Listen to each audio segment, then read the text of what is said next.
All right, guys, welcome back to another little sit down here. I'm fortunate enough to have Champ on. How you doing, brother? I'm doing well, my friend. How are you? Good, good, good. I wanted to sit down real quick and just, downstairs we were just talking about a whole bunch of stuff in a flow state, and I was like, you know what? I have the recording room open. Let's go ahead and just run upstairs real quick and record some of this because downstairs Champ was running it up, dropping some game for me as well as one of the other fellas. So. Real quick, bro, let people know what you do if they don't know already who you are, and just a little quick backstory. Thank you, brother. Thank you for the intro. Very kind. My name is Champ. I am a YouTuber and content creator. I am also an entrepreneur. I run one of the largest crypto trading groups on the internet, paid crypto trading groups, that is. I have also an inner circle offer that I recently launched. I do a number of things, but what sort of unites them all is my desire to travel the world, learn from people smarter than me, and connect with individuals who are crushing it. So I'm happy to be here, my friend. Awesome. Well, I appreciate it. So I know you have a background in Web3, and do you want to jump into that real quick? Like, what made you even want to get in that space? Yeah, absolutely. So I am somebody who's been in the crypto space since very, very early 2017, the first crypto bull market. I've been trading for a long time, and it's been something that I've always been pretty heavily involved in. You know, as I know, that we've been through a couple bull and bear market cycles. And between the first and the very first time that I got into crypto and the most recent crypto bull market of late 2021, I continued to be involved in the space as the vast majority of the world stopped paying attention. And when the more recent crypto bull market came around, I had amassed quite a bit of knowledge about the space and certainly the skills to trade it successfully, as well as a market that was very emerging and very hot at the time, which was the NFT market, which obviously, as you know right now, is essentially dead. But I was very well positioned to trade that market.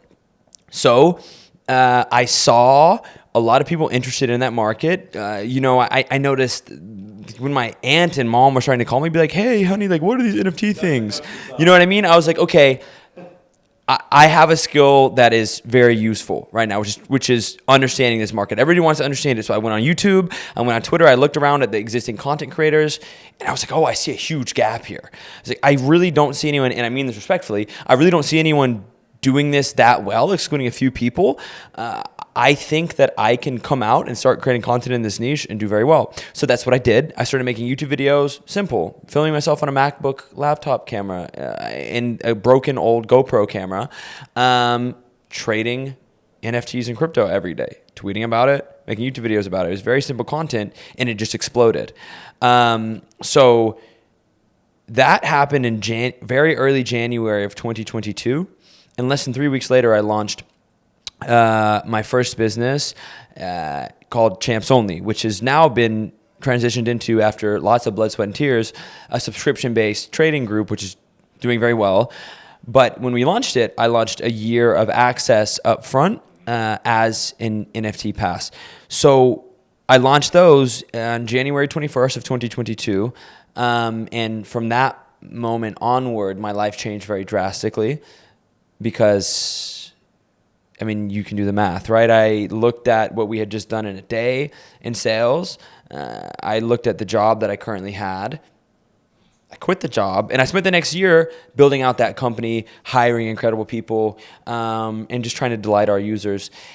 Along the way, the content changed a lot, as you know, or anybody who has seen my recent videos know. Along the way, I changed a lot.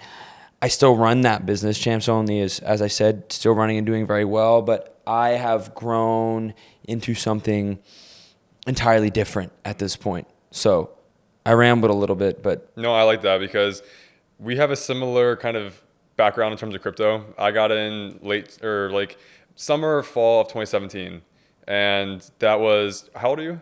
24. Okay, so I'm 22. I was a junior in high school. I remember the 2017 run. I kept refreshing my Coinbase portfolio, and shit was just up, up, up. Of course, I didn't want to take that much profit because it was new to me and it was so parabolic. But in the 2021 run is where I built a foundation.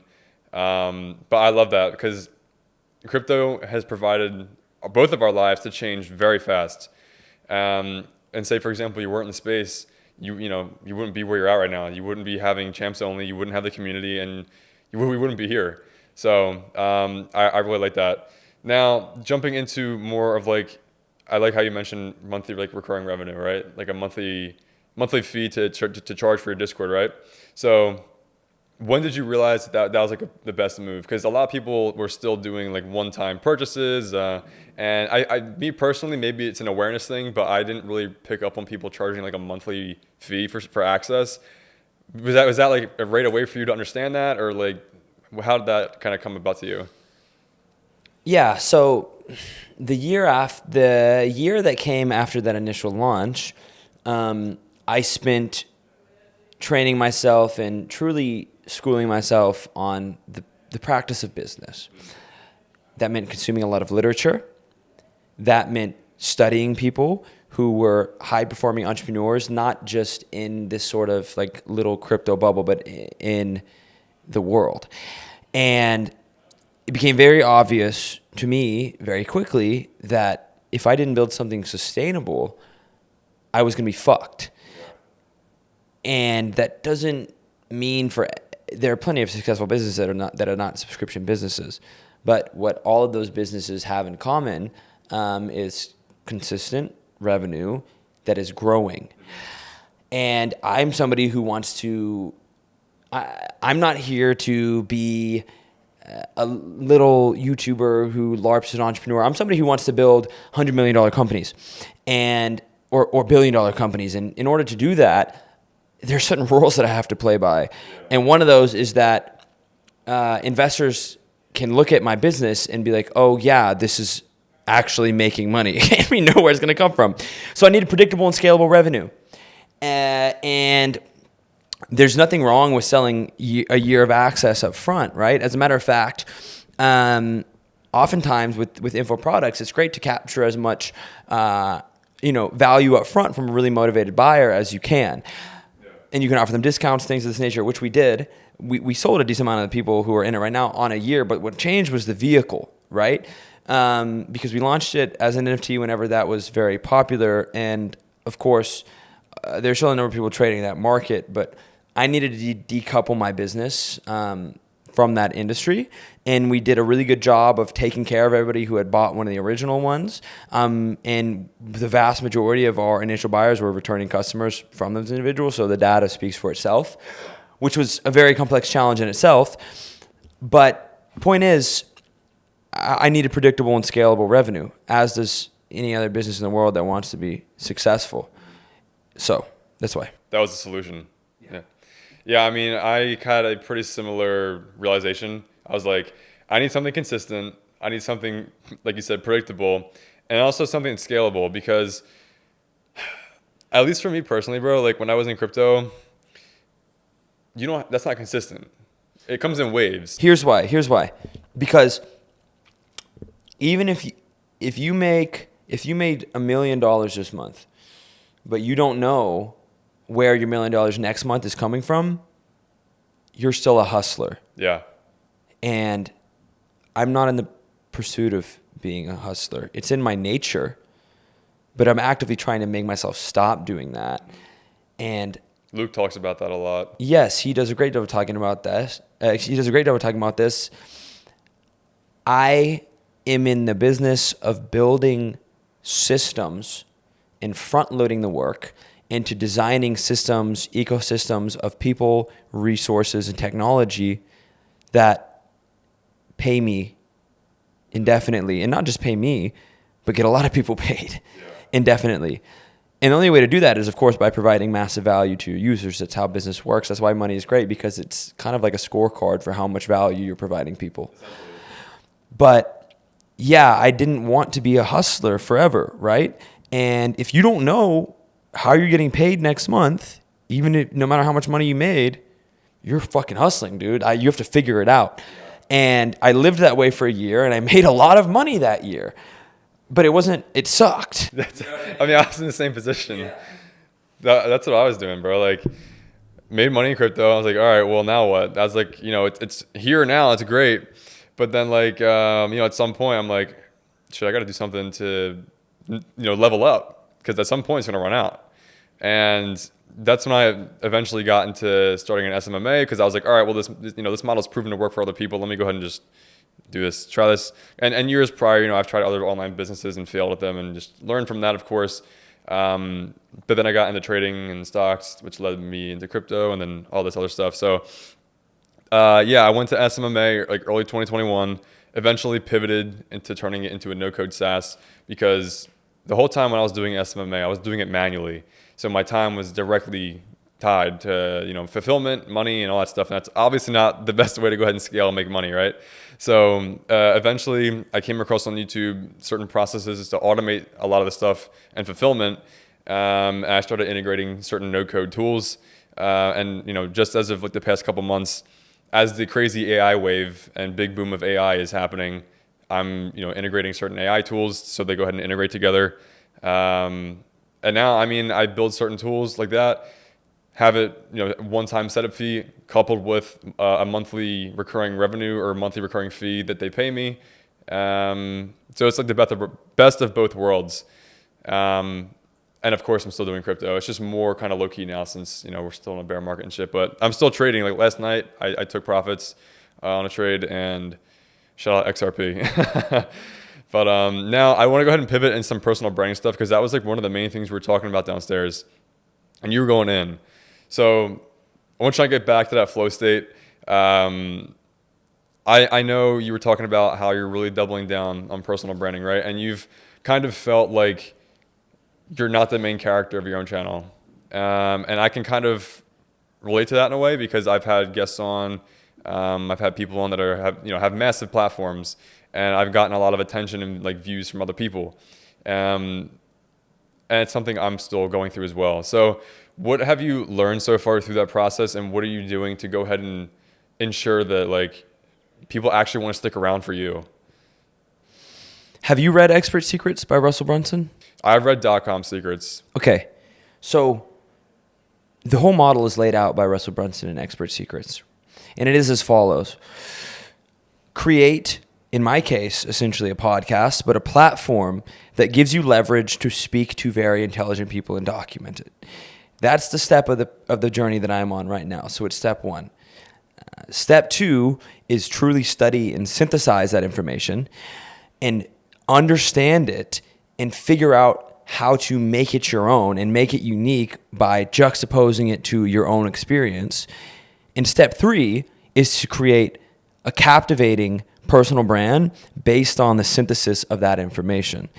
So what you see right now is step one.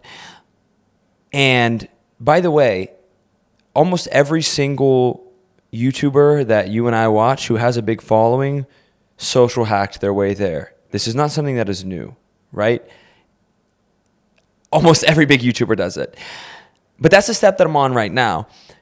What I'm trying to be very diligent about is making sure that I am beginning to synthesize this information and present it on my own and slowly create something that is entirely my own, and make sure that 1 year from now, anybody who clicks on a video on my channel is clicking on it because they see my name and my face. So while I'm exceptionally grateful for all of my friends who have been gracious enough to come on my channel and the incredible individuals that I've filmed with while we've been here, that I'm very excited for the world to find out who those people are.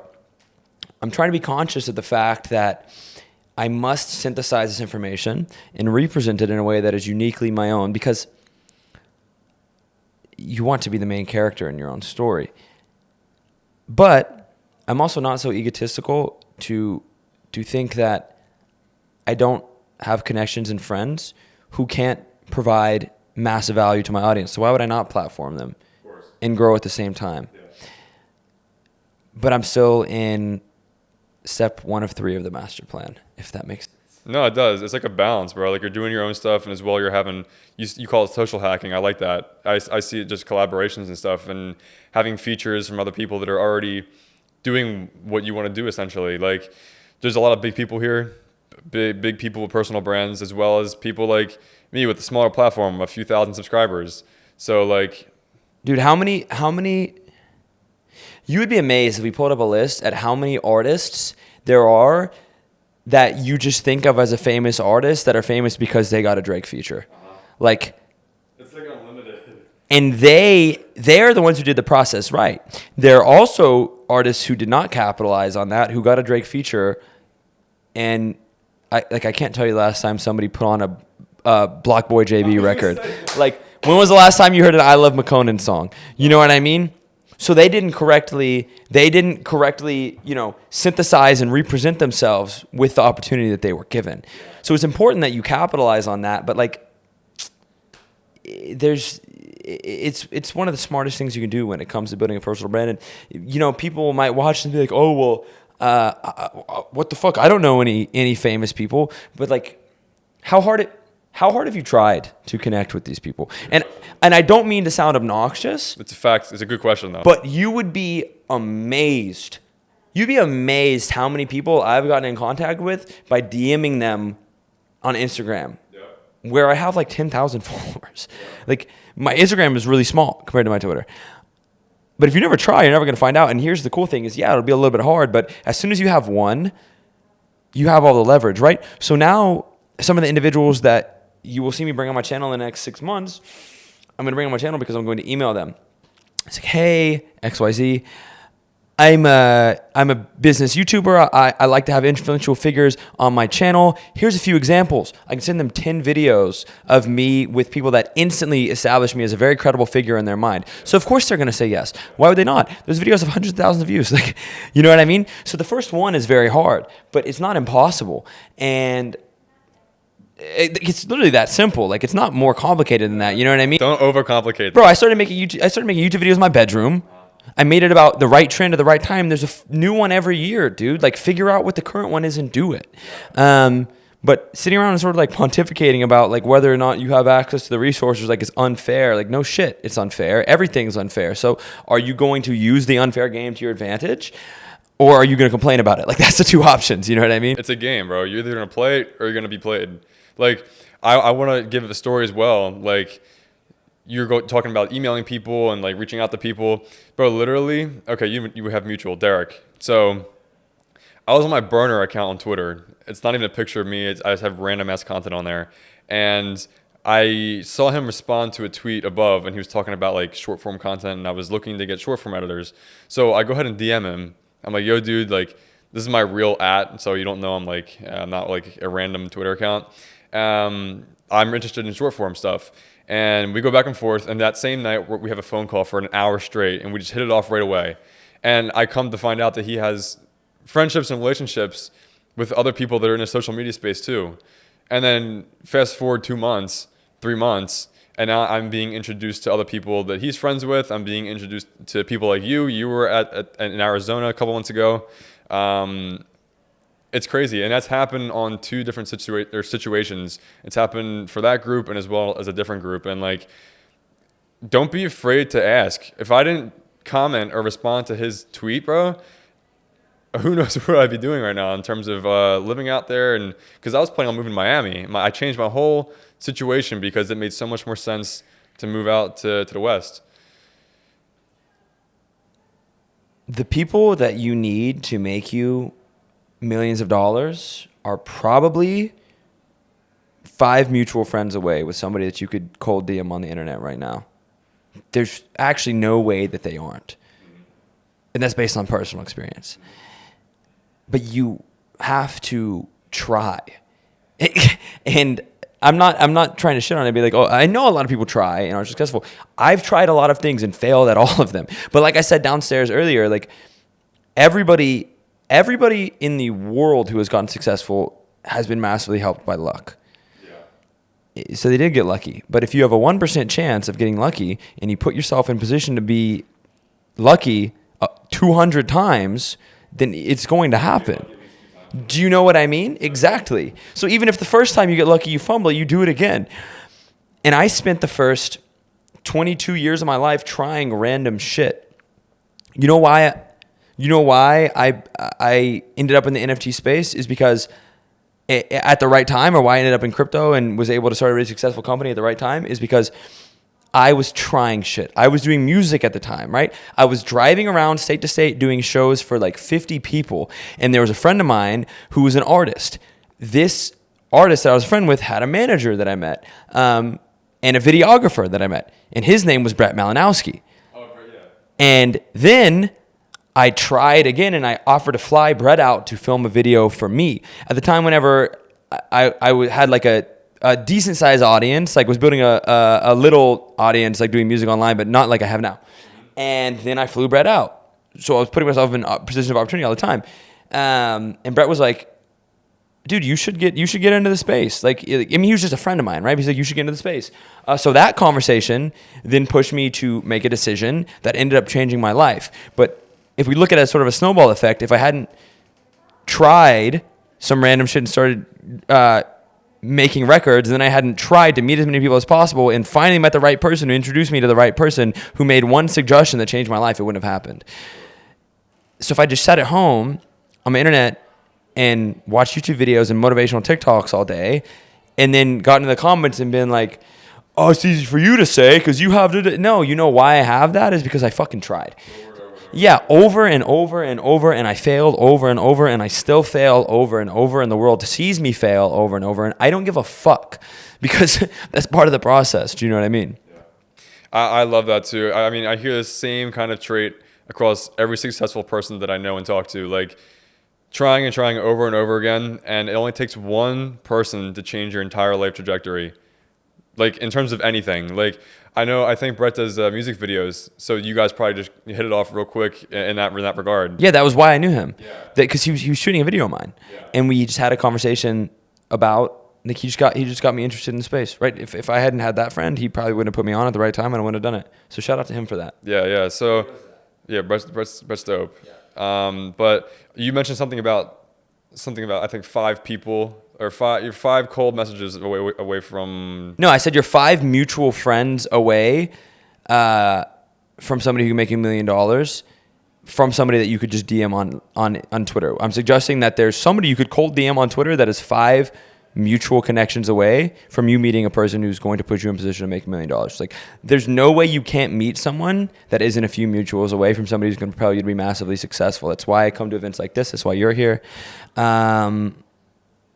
That's why networking is so important. Yeah, I've gotten like memed by people back at home, like my hometown, for networking. They think it's cringe, and like it can be cringe at a certain level, right?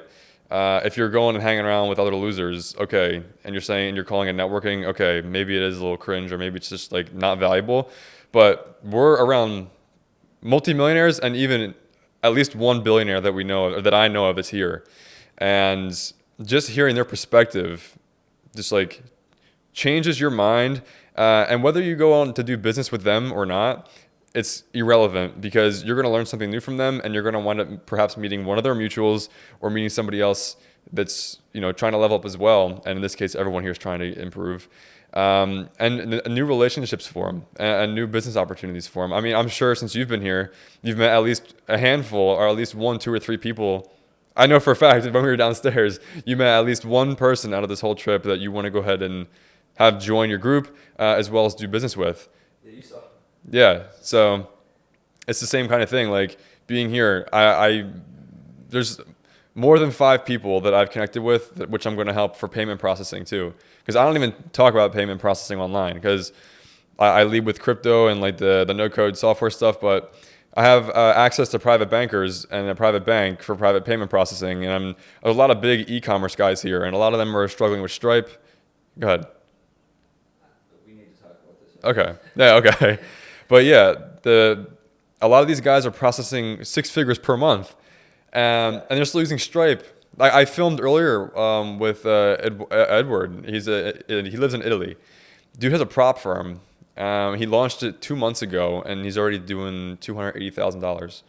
And he's like, I asked him, I was like, yo, what processor are you using? He's like, Stripe. I just looked at the sky, bro. I was like, there's no way you're using Stripe, because they're holding like 90 grand of his money.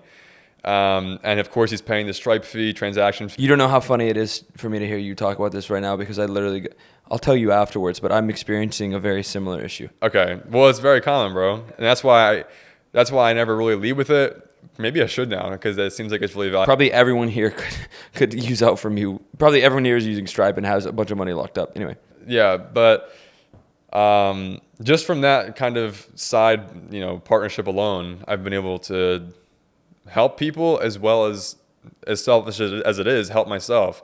So everybody wins in this case, and I think that's what's so important about proper networking. Everybody benefits from each other. Everyone's trying to help themselves. Yeah. Human beings don't act altruistically. I don't believe that. No, I believe that too. That everybody acts on a surface level a base level of selfishness.